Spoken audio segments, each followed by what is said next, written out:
What's going on, Diecast collectors? This is OBB, the Diecast news guy, and today I'm bringing you guys with another classic Diecast review on this channel. And today is going to be on Junebug, guys. This is Dale Earnhardt Jr.'s 2004 Budweiser Born on Date.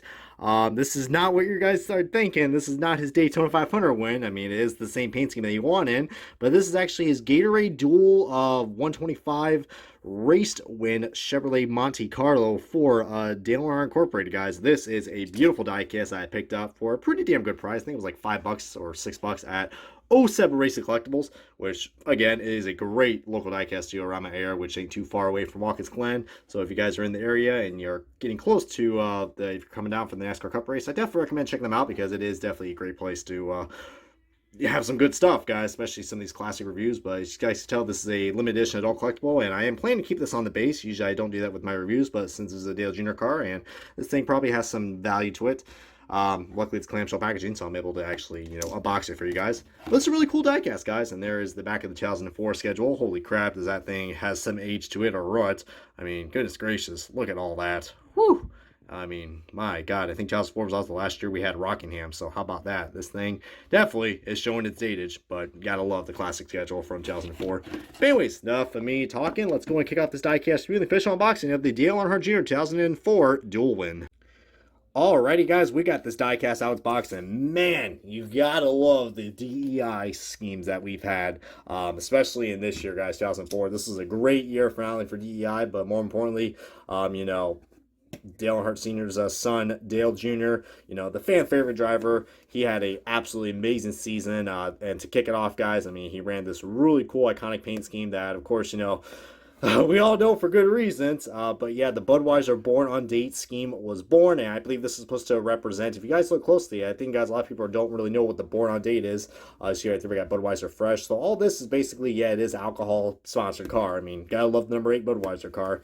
Even back in the days when I tried to sneak in a Budweiser at school, and, the school's like, you can't do that, that's alcohol. I'm like, well, screw you, I'm a Junior fan. I didn't really say that, but, yeah, I was a big Dale Jr. fan back then, and he's technically the guy that got me into being a NASCAR fan, so. But yeah, see right there, we actually got a manufacturer print date right there of what's supposed to represent, the beer can bottle, so, or the beer can bottle. Yeah, that's a new thing. It's a can, it's a bottle, it's both. But you know what I mean, guys, the Budweiser cans and the bottles. So they did this little promotion during Daytona Speed Weeks that they were trying to show how fresh the Budweisers are when you get one. And yeah, see, this thing was pretty fresh, February 12, 2004. That was right around Speed Weeks and right in time for, the Daytona 500, which we all know Dale Jr. was able to not only win in this duel, but also carry that momentum to go out and win his first Daytona 500, which, my God, I think this paint scheme, I mean, it's very rare that we have, actually, yeah, we usually do have, like, special schemes that run the duels, but, little did we know that this special scheme was going to go out and win, a pretty historic race, the Great American Race, known as the Daytona 500, and that was such a big moment for, Junior Nation and everybody in NASCAR. That was such a great moment, guys. Seeing Dale Jr. and his crew hugging him, that was just big, man. So big. Really kicked off what his career was going for, and yeah, like I said, Tal Sports was such a great season. This right here really kicked it off. But even kind of funnier, guys, that, I find it funny that, I mean, Casey Dale Jr. won the first dual race, and Elliott Sandler won the second dual race. But it's even more ironic that Dale Jr. and Tony Stewart both finished 1-2, not only at the duels, but also at the 500. I find that kind of funny. I mean, sometimes you'll see that, but that's just a nice little useless stat to point out. I mean, but this DEI scheme, man, is beautiful. When you think of Budweiser, you think of that red and the gold. I mean, this gold, man, it really, really gives the illusion of just how fresh looking this car is. I mean, I'm trying to say that with no pun intended, but this thing is awesome, guys. And look, all the race marks we got right here. Get a little close look right here, but make sure nothing does look pixelated. But it is a 2004 diecast, so we'll have some pixelated decals because, printing wasn't really the best, but, it definitely, I mean, quality-wise, it is pretty damn good. But look at that. Even the tires, guys, the tires have some wear to them, which is pretty cool. We really see that, guys. But you see, it looks like it's black or a very dark blue DEI stripe. Can't go wrong with that. Just beautiful, beautiful, beautiful, guys. I absolutely just love that. Look at even Dale Jr.'s name is outlined in gold, and we got some windshield tear-offs. So nice little small details I just really love. But it's such a simple paint scheme, guys. It's basically the top portion of this car is red, and then you got like some gold accents around the scheme. Look at that. You got Think Fresh, Drink Fresh. Please don't sue Subway. Look at that. That's another thing I like with the DEI cars. Look at that.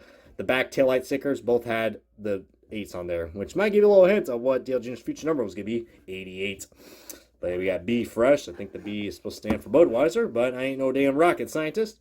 But this is a relatively clean looking diecast, guys. Look at that. Even got a little writing right there on the Goodyear tires. Surprised those tires actually last pretty long. But just beautiful, beautiful, well-crafted quality diecast from Max Reese Collectibles. And yeah, even though it's on a base, but let me tell you what, man, this thing definitely, I'm glad to have this in the collection. I'm glad. I mean, OriginalBigBry Collectibles has a lot of good Dale Jr. diecast, especially a lot of his Daytona schemes. And this one right here really caught my eye. I was like, at first I thought it was the Daytona 500 car, but I was like, you know what? I'll still pick this up because I really like this paint scheme. I do remember him winning in this car, and that was a damn good moment. Because like I said, I was a big Dale Jr. fan in the early days of NASCAR. I started watching NASCAR in 2001, and yeah, that was just such a great memory, man. Oh, the days where it was good to be a Dale Jr. fan, especially in 2004, guys. Practically one of his best seasons, along with 2014, which ironically, he won another Daytona 500, which I thought was pretty cool. Seems like when Dale Jr. wins a 500, he just has a good season. Sad that he never got that championship, guys, in any of those years. But you know what, man? His legacy will live on, and he's in the NASCAR Hall of Fame now, which is pretty damn cool. But yeah, Dale Earnhardt Jr., man, you gotta love him. And actually, did I even show the trading card for this? But yeah, there's a little trading card if you guys want to see that. I know it's a little late in the video, but we're gonna mix things up around because you know what, man? Who doesn't love a nice little convoluted, unorganized diecast review?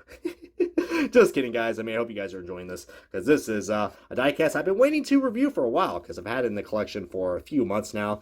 But I do got a lot of Dale Jr. diecast, guys. But I'm sure my good buddy Lowell Wrangler wouldn't mind because he's, you know, I hope to God he's still a big Jr. fan. I know he's a Bowman fan, but you know, it's like me with the Edwards cars, man. When you see, you know, your old driver and you see diecast, you need, oh boy. So, but yeah, I mean, if you're watching this little Wrangler, this diecast goes out to this diecast review goes out to you, bud. And yeah, I got a lot more where that's coming in. But beautiful paint scheme, guys. I really love this. It's so simple, but you can't beat the DEI stripes. And I think this, I don't know if this, I mean, it is glossy, but I don't know. I could have sworn this paint scheme was matte, if I'm not mistaken. I don't know. I could be crazy. A lot of people are like, Brian, what are you talking about? I don't know. I thought I had a matte finish, but whatever, though. I like the glossy look. It looks cool. Just, my God, guys, just what a beautiful paint scheme this is. And yeah, I believe this is this paint scheme Dale Jr. got his 10th win in, which was the Daytona 500. But it was cool. He was able to win the duels, and I think Dale Jr. still holds the record for the most duel wins, if I'm not mistaken. I don't know. Last time I checked. But yeah, Dale Earnhardt Jr., man, gotta love what he did in this paint scheme, and it's just absolutely beautiful. But you can always learn more about this car and his 2004 season and any of the cool content we got here on YouTube. But anyways, guys, this has been OBB, the Diecast News Guy. Definitely recommend picking this diecast up if you have it at your dealers or on eBay. And yeah, this is wrapping up the diecast review of the Dale Earnhardt Jr. 2004 Budweiser Born on Date Gatorade Duel Race to Win Chevrolet Monte Carlo for DEI. And yeah. Therese Earnhardt, please don't come for me, because I absolutely love this car, and I don't want to take it away from me. This has been OBB, the Diecast News Guy. Catch you guys next time on another Diecast review.